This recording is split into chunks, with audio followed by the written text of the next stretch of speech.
Welcome back to Switch South Africa in proud collaboration with Change Cars. As always, I'm Nicky Nash, and today I'm out in the Western Cape yet again, launching a new vehicle from Kia yet again.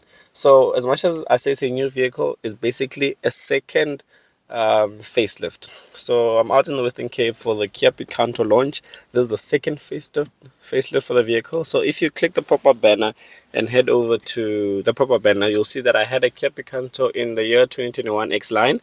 So the one that I'm in today is a newer version of that one. It's not an all new model, hence you can still see that the interior still looks kind of a bit of the same, and the exterior kind of looks a bit of the same, just that the lights have been updated and all of that.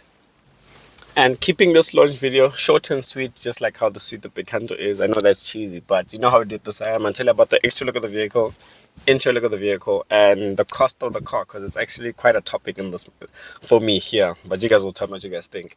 And yeah, my overall thoughts of the vehicle. So from the extra look of the vehicle, I personally still like a Picanto. It's a very good looking vehicle. I like it. This one, they went, so if you look at my Saltos video that I posted a couple of days ago, and you look at this one, and look at this Kia Picanto, you can tell that Kia is moving into, they want their vehicles to look similar. So the same design in terms of the LED headlamps in front, but the Picanto doesn't get LED headlamps, but it gets a style that looks like LED headlamps and a light bar. At the back, it gets a light bar effect, but you only get the light bar in the top of the range Picanto model, which is the EX Plus. And I want to speak about the model range now. But the one I'm in, it has something of a light bar, but it doesn't light up. So, but they want you to know that that's how Kia is looking, is how it's its way forward, or what they want the brand to look like. Now, moving on to the interior, it looks exactly the same as the Kia Picanto X line that I had in 2-3 years ago. The only difference that I can pick up off first impressions is the digital instrument cluster. They've changed that, so now you get a digital instrument cluster. But being a facelift, obviously they'll change a few things. Now the question that I'm asking you guys now in the beginning, and which I'll answer at the end, is this vehicle worth the extra money, or should you just opt for the older Picanto, the first facelift, not this one? So that's the question I'm asking you guys now. You guys will tell me, and then I'll tell you at the end what I think about that. That's with regards to the interior. Moving on to the drive of the vehicle in terms of how the car is. The car is a very lovely vehicle. It's a very nice, small, nippy vehicle to drive around. City driving, perfect. And it's something that I've always liked a Picanto for. So for the one I'm in is the LX model. It only comes in a 1 liter. It's an LX model, only comes in a 1 liter 5-speed manual or 4-speed automatic, which produces 49 kilowatts and 98 newton meters of torque. And then you go higher, there's a LX Plus. No, there's an EX, then there's an EX Plus. So there's an LX, and there's an EX, and an EX Plus. So that replaces the Street, the Style, and the X Line. So the EX and the EX Plus come in a 1.2 liter, which produces 62 kilowatts and 122 newton meters of torque through a 5-speed manual or a 4-speed auto. And I do like it. I don't have any problems with it, because the car's a very nice car to drive. The 5-speed manual, smooth car to drive. The clutch as well. So the Kia Picanto has always been something that I marvel about in terms of how the clutch feels. It's a good car to drive for a beginner person. Good car to drive, because I learned how to drive. I didn't learn how to drive in a Kia Picanto. I did my drivers in a Kia Picanto. Yeah, and it was perfect. I loved it. So it's something that I always praise about it, that the drive of the vehicle is a very nice, small vehicle, gets the job done. For someone starting out, it's perfect. I don't think you'd want anything more or anything less. Now moving on to the price of the vehicle. So this car starts, keyword, starts at 260,000 Rand and goes all the way up for the top of the range, is the EX Plus, to 325,000 Rand. It's a lot of money for a car that is not like a whole new model. My personal opinion, it's a lot of money. And I want you guys to tell me where you'd spend your money there. So Kia mentioned the competitors, right? It looked at the Suzuki Expresso, the Suzuki Celerio, and the Toyota Vitz, which is essentially the same car.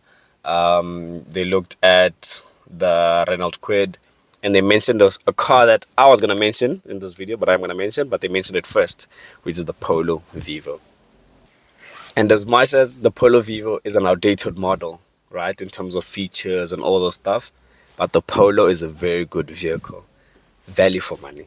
you're looking for an entry-level vehicle, it's a good value for money vehicle and bigger car than a Picanto. Picanto has this nice things. It looks good. It's a funky vehicle, all of that.